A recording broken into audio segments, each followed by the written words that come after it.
Hello student, आपका हमारे online platform पर स्वागत है। दोस्तों, आज हम रीट मेंस की तैयारी में गणित की शिक्षण विधियों के बारे में बात करेंगे। और देखिए, ये थ्योरी की चौथी क्लास है। इससे पहले हम 15 शिक्षण विधियों के बारे में बात कर चुके हैं और अब ये 16वीं शिक्षण विधि है, तो इसको हम यहाँ से पढ़ेंगे। और गणित में कौन कौन सी इंपॉर्टेंट शिक्षण विधियाँ हैं, इन सभी के बारे में हम जानेंगे। तो जो भी स्टूडेंट रीट मेंस की तैयारी कर रहे हैं, इस चैनल को जरूर सब्सक्राइब करें और शिक्षण विधियों से संबंधित जो भी क्लासेज हम ले चुके हैं उनको जरूर देखिए। यदि आप पहली बार इस क्लास को देख रहे हैं तो इससे पहले हमने 3 क्लास ली हुई हैं उनकी, गणित शिक्षण विधियों की। उनको आप जरूर देखिए, तभी आप अच्छे से समझ पाओगे। तो चलिए, बिना समय गवाए आज की क्लास की हम शुरुआत करते हैं। आज की क्लास में सबसे पहली जो शिक्षण विधि है वह है खेल आधारित विधि, गेम बेस्ड लर्निंग। इसमें क्या होता है कि गणित को खेल के माध्यम से, पजल पहेलियों के माध्यम से, क्विज के माध्यम से, सुडोकू के माध्यम से और पासा गतिविधियों के माध्यम से यदि हम गणित का शिक्षण कराएं तो बालक जो है वो रुचिपूर्वक क्या करता है, सीखता है। उसका सीखने में क्या लगता है, मन लगता है और उसे अच्छा लगता है गणित सीखना। छोटे बच्चों में संख्याओं, जोड़ घटाव, प्रायिकता की अवधारणा मजबूत होती है। यानी इस गतिविधियों से छोटे बालकों में संख्याओं की प्रायिकता, संख्याएं, जोड़ घटाना, प्रायिकता की अवधारणा क्या होगी, मजबूत होगी। और मान लीजिए, अगर हम इस शिक्षण विधि के माध्यम से शिक्षण करते हैं तो बालक जो है मनोरंजक वातावरण में सीखते हैं और भय मुक्त अधिगम करते हैं। भय मुक्त अधिगम करते हैं बच्चे, तो उसे हम क्या बोलेंगे, खेल आधारित विधि। इसे हम क्या कहेंगे, खेल आधारित विधि। आगे हम बात करें फ्लिप्ड क्लासरूम। फ्लिप्ड क्लासरूम, अब फ्लिप्ड क्लासरूम क्या होता है? देखिए, ये एक आधुनिक तरीके की शिक्षण विधि है कि भाई मान लीजिए कोई ऐसी कक्षा है जिसमें ऑफलाइन शिक्षण के साथ साथ यदि ऑनलाइन उपकरणों का भी प्रयोग किया जा रहा है, जैसे डिजिटल बोर्ड हुआ। अब जैसे जिस तरह से मैं ये क्लास ले रहा हूँ, आप तक मैं ये क्लास पहुँचा रहा हूँ, तो यह भी एक फ्लिप्ड क्लासरूम का ही उदाहरण है कि भाई ऑनलाइन तरीके से आप घर बैठकर भी इस क्लास को अटेंड कर सकते हो।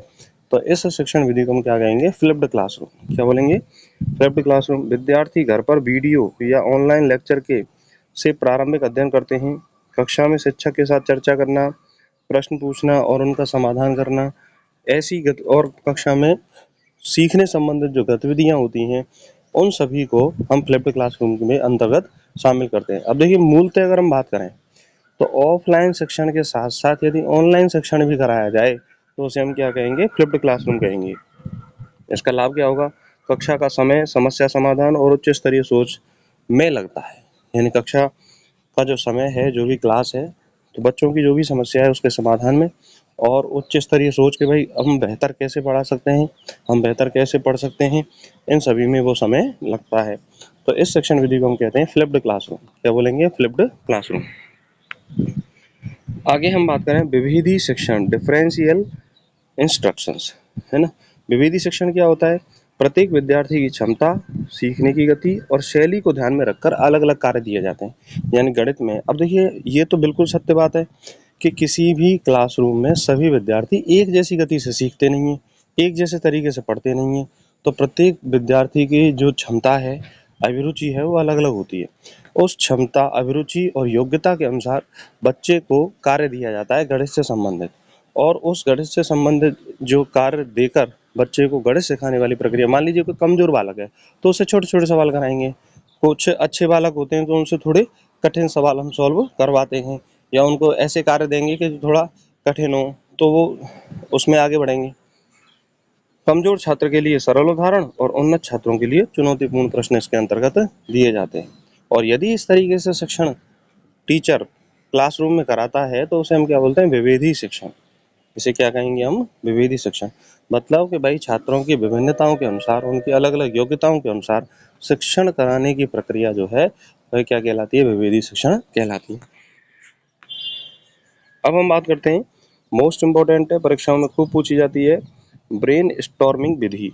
ब्रेन स्टॉर्मिंग विधि, इसको मस्तिष्क उद्दोलन विधि के नाम से भी जानते हैं। इस विधि का अन्य नाम क्या है, मस्तिष्क उद्दोलन विधि को हम क्या कहते हैं, ब्रेन स्टॉर्मिंग मेथड कहते हैं।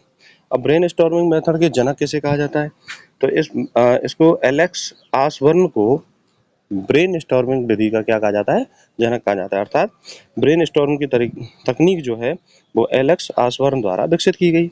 आसवर ने 1941 में अपनी पुस्तक अप्लाइड इमेजिनेशन में इस पद्धति का परिचय दिया। यानी ब्रेन स्टॉर्मिंग विधि का जो परिचय है वो किसमें दिया था? अप्लाइड इमेजिनेशन पद्धति में ब्रेन स्टॉर्मिंग विधि का क्या दिया था? परिचय दिया था। अब देखिए यह विधि समस्या समाधान और रचनात्मकता को क्या देती है? बढ़ावा देती है। देखिए यह विधि क्या है? यह एक मनोवैज्ञानिक विधि है जिसमें छात्र जो है वह स्वयं सक्रिय होकर किसी भी समस्या का समाधान ढूंढता है और उस समस्या के समाधान तक पहुंचता है। यानी अलग अलग रास्ते से पहुंचता है। तो यानी मस्तिष्क पर एक जोर पड़ता है कि भाई हम किस तरह से सोचें कि इसका सॉल्यूशन ये होगा, हम किस तरह से सवाल को कर सकते हैं या हमें किस तरह से समस्या का समाधान कर सकते हैं। तो वो सारी जो प्रक्रियाएं होती हैं उसको हम क्या बोलते हैं? Brain storming. क्या कहेंगे हम उसको? Brain storming. तो यह विधि समस्या समाधान और रचनात्मकता को क्या देती है? बढ़ावा देती है। इसमें शिक्षक छात्रों के एक समूह को एक गणितीय समस्या देते हैं और उन्हें बिना किसी आलोचना के जितना हो सके उतने समाधान सोचने के लिए प्रोत्साहित कर सकते हैं। यानी टीचर जो है वो छात्रों को क्या देगा? मैथमेटिक्स में कोई समस्या देगा और कहेगा कि भाई जितने तरीके से समाधान इसके आप निकाल सकते हो, जिन जिन रास्तों से आप इनका समाधान निकाल सकते हो, उन रास्तों से इसका समाधान आप खोजिए। इस दौरान हर विचार का स्वागत किया जाता है, चाहे वह कितना भी असामान्य क्यों न हो। बाद में सभी विचारों पर चर्चा की जाती है, सबसे उपयुक्त समाधान को चुना जाता है। यानी सभी विचारों पे क्या है? विचार करते हैं और जो भी उपयुक्त समाधान होता है उसको चुनकर उस समस्या का क्या हल प्राप्त कर लिया जाता है। इसीलिए इस विधि को क्या कहा जाता है? ब्रेन स्टॉर्मिंग मेथड कहा जाता है। ब्रेन स्टॉर्मिंग विधि इस विधि को हम कहते हैं। उदाहरण के लिए शिक्षक हम एक कमरे में टाइल लगाने के लिए कम से कम कितनी टाइलों का उपयोग कर सकते हैं? छात्र अलग अलग विचार देते हैं, जैसे बड़ी टाइलें उपयोग करें, टाइलें चौकोर होनी चाहिए, कमरे का क्षेत्रफल ज्ञात करें। इस आधार पे हम टाइलों का उपयोग कर सकते हैं। बाद में इन सभी विचारों का विश्लेषण करके सबसे कुशल तरीका खोजा जाता है। तो देखिए एग्जाम्पल के माध्यम से समझाया कि भाई किस तरीके से हम किसी समस्या को ब्रेन स्टॉर्मिंग विधि के माध्यम से क्या कर सकते हैं? सॉल्व कर सकते हैं। और यदि इस तरह से शिक्षण कार्य कराया जाए तो यह विधि क्या कहलाती है? ब्रेन स्टॉर्मिंग मेथड कहलाती है। इस विधि के लाभ क्या हैं? यह छात्रों को नए और अभिनव तरीके से सोचने के लिए प्रेरित करती है। यह समूह कार्य और संचार कौशल को बढ़ावा देती है और छात्रों में आत्मविश्वास बढ़ाती है कि उनके विचार महत्वपूर्ण हैं या नहीं हैं। तो देखिए छात्रों को ये आत्मविश्वास पैदा करती है कि भाई तुम जो सोच रहे हो ना, सोचने का तरीका ये बहुत महत्वपूर्ण है।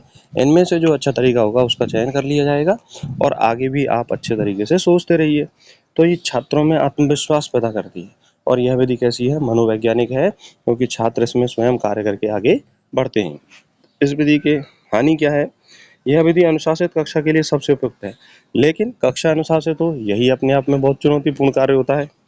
कुछ छात्र निष्क्रिय रह सकते हैं और चर्चा में भाग नहीं ले सकते और इसमें बहुत समय लग सकता है। बहुत समय क्या है? लग सकता है। भाई प्रत्येक विषय वस्तु को ब्रेनस्टॉर्मिंग मेथड से पढ़ाना संभव नहीं है, उसमें टाइम ज़्यादा लगता है। तो यह विधि कौन सी हुई आपकी? ब्रेनस्टॉर्मिंग विधि। अगली विधि के बारे में बात करते हैं, संवाद विधि। अगली विधि के बारे में बात करते हैं, संवाद विधि, जिसे हम क्या कहेंगे? Dialogue method.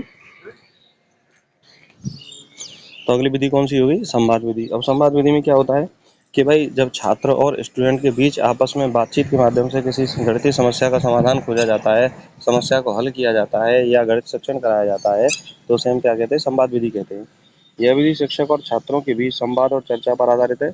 इसमें शिक्षक सीधे उत्तर देने के बजाय छात्रों से प्रश्न पूछते हैं, जिससे वे स्वयं ही निष्कर्ष तक पहुंच सकते हैं। यह विधि सुकरात की शिक्षा पद्धति पर आधारित है। किस पर आधारित है? सुकरात की शिक्षा पद्धति पर। जैसे एग्जाम्पल के माध्यम से समझें इस विधि को। शिक्षक कहता है कि एक आयत का क्षेत्रफल ज्ञात करने के लिए हमें क्या क्या करना चाहिए? तो छात्र कहता है लंबाई और चौड़ाई। शिक्षक कहता है अगर हम लंबाई को दोगुना कर दें तो क्षेत्रफल पर क्या प्रभाव पड़ेगा? छात्र कहेगा वह भी दोगुना हो जाएगा। इस तरह शिक्षक प्रश्नों के माध्यम से छात्रों से सूत्र और सिद्धांतों को समझने में क्या करते हैं? मदद करते हैं। और यह विधि कैसी होती है? संवाद विधि जो है वो प्रभावशाली विधि होती है कि भाई बातचीत के माध्यम से जो है शिक्षण कार्य कराया जाता है। इस विधि के लाभ क्या हैं? यह छात्रों को सक्रिय रूप से सीखने में संलग्न करती है। यह छात्रों की सोच को चुनौती देती है और उन्हें तर्क करने के लिए प्रेरित करती है और कक्षा में एक जीवंत और सहभागिता का माहौल बनाती है। कि भाई जो कक्षा में जब छात्र संवाद के माध्यम से सक्रिय होकर उस समस्या का समाधान करते हैं और एक दूसरे की सहायता करते हुए, शिक्षक उनकी मार्गदर्शन देते हुए जब उनका शिक्षण कार्य करता है तो कक्षा में एक जीवंत माहौल बना रहता है। हानि क्या है, इस विधि के माध्यम से सभी जो विषय वस्तु उसको पढ़ाना संभव नहीं है कि भाई समय इसमें क्या लगता है, ज़्यादा लगता है। ये बड़े समूहों के लिए कम प्रभावी हो सकती है। भाई जो स्टूडेंट जो हैं, बड़ी कक्षाएं हैं, उनमें बहुत सारे स्टूडेंट हैं, कई कई समस्याओं को पहले से ही जानते हैं, तो उनको मतलब इस विधि के माध्यम से जो है वो पढ़ाना इतना प्रभावशाली नहीं है। छोटे बच्चों के लिए ज़्यादा प्रभावशाली है। और कुछ छात्र संवाद में क्या है, भाग लेते हैं और कुछ छात्र संवाद में भाग नहीं लेते। तो वहाँ पर ये अगर छात्र जो है संवाद में भाग नहीं लेंगे तो वहाँ पर क्या हो जाएगी, अप्रभावी हो जाएगी। अगली जो विधि है वह है अनुसंधान आधारित शिक्षण। अनुसंधान आधारित शिक्षण का मतलब क्या है कि उच्च कक्षाओं में विद्यार्थियों को छोटे छोटे शोध प्रोजेक्ट दिए जाते हैं। जैसे नॉर्मली ऐसा होता है, एमएससी में ऐसा होता है, जब एमएससी करते हैं तो छोटे छोटे थीसिस लिखी जाती हैं, शोध प्रोजेक्ट लिखे जाते हैं। जैसे स्थानीय बाजार में मूल्य परिवर्तन पर सांख्यिकीय विश्लेषण, तो उसे हम क्या कहेंगे, अनुसंधान आधारित शिक्षण कहेंगे। इसका लाभ क्या है, गणितीय आंकड़ों का वास्तविक प्रयोग करता है छात्र, और अनुसंधान प्रवृत्ति को बढ़ावा मिलता है। अनुसंधान प्रवृत्ति को क्या है, बढ़ावा मिलता है। तो यदि रिसर्च का कार्य उच्च कक्षाओं में कराया जाए तो उसे हम क्या कहेंगे, उसे हम कहेंगे अनुसंधान आधारित विधि। और यदि छोटी कक्षाओं की बात करें तो छोटी कक्षाओं में इसी विधि को हम बोलते हैं निर्देशित खोज विधि। निर्देशित खोज विधि। तो ये अगली विधि है गाइडेड डिस्कवरी मेथड। यह विधि शिक्षक के मार्गदर्शन में खोज पर आधारित है। यानी कि छोटी कक्षाओं में जब छात्र खोज कर रहा है किसी चीज़ के लिए तो उसमें शिक्षक जो है वो एक गाइड की तरह भूमिका निभाता है, और शिक्षक मार्गदर्शक की तरह भूमिका निभाते हुए छात्रों में खोज प्रवृत्ति को बढ़ावा देता है। यह विधि अनुगामी विधि के समान है, लेकिन इसमें शिक्षक की भूमिका अधिक सक्रिय होती है। इसमें यानी टीचर ज़्यादा एक्टिव रहता है और छात्रों को निष्कर्ष तक पहुंचाने में क्या करता है, मदद करता है। यानी शिक्षक का गाइडेंस बहुत जरूरी है। शिक्षक छात्रों को सही दिशा में मार्गदर्शन करने के लिए संकेत, प्रश्न और कार्यपत्र प्रदान करते हैं, जिससे वह स्वयं ही निष्कर्ष तक पहुंच सकें। उदाहरण के लिए शिक्षक, क्या आप बता सकते हैं कि समचतुर्भुज रोम्बस का क्षेत्रफल कैसे ज्ञात किया जाता है? वे छात्र को एक कार्यपत्रक देते हैं जिसमें एक समचतुर्भुज बना होता है। तो मतलब उसका क्षेत्रफल हम कैसे ज्ञात करते हैं, तो शिक्षक उसकी हेल्प करेगा कि भाई समचतुर्भुज ये बना हुआ है तो उसका हम कैसे ज्ञात करेंगे। कार्यपत्रक में छात्रों को उसके विकर्णों को मापने और गुणा करने के लिए कहा जाता है। छात्र स्वयं खोजते हैं और क्षेत्रफल ज्ञात करते हैं। इसका लाभ क्या है, देखिए यह छात्रों को सक्रिय रूप से सीखने के लिए प्रेरित करती है और छात्रों में समस्या समाधान और कौशल विकसित करती है। शिक्षक मार्गदर्शन होने से छात्रों को सही रास्ते पर रहने की संभावना अधिक होती है। तो जब छात्र इसमें सक्रिय रह के कार्य कर रहा है और शिक्षक भी उसकी गाइडेंस के माध्यम से उसकी हेल्प कर रहा है तो उसे क्या कहेंगे, यह एक मनोवैज्ञानिक विधि है। हानि क्या है, यह विधि अधिक समय लेने वाली होती है, यानी सभी विषय वस्तु को पढ़ाना ऐसे संभव नहीं है, और इसके लिए शिक्षकों को बहुत धैर्यवान और कुशल होना चाहिए, तभी यह विधि प्रभावी मानी जाती है, अन्यथा यह विधि प्रभावी नहीं मानी जाती है। तो इस तरह से दोस्तों आज की क्लास हम यहीं समाप्त करते हैं। आगे भी शिक्षण विधियों की थ्योरी की क्लास हम अटेंड करते रहेंगे और संपूर्ण जो गणित की शिक्षण विधियां हैं उनको हम पढ़ेंगे। आशा करता हूं कि आपको ये क्लास समझ में आई होगी। आपको ये क्लास कैसी लगी हमें कमेंट करके जरूर बताएं। अगर आपको ये क्लास अच्छी लगी है तो इसे लाइक करें, अपने दोस्तों तक शेयर करें, और जो भी स्टूडेंट रीट मेंस की तैयारी कर रहे हैं इस चैनल को जरूर सब्सक्राइब करें और अपने दोस्तों तक भी शेयर करें। हमारे साथ बने रहिए, अपनी तैयारी को स्ट्रॉन्ग करिए। नमस्कार, धन्यवाद।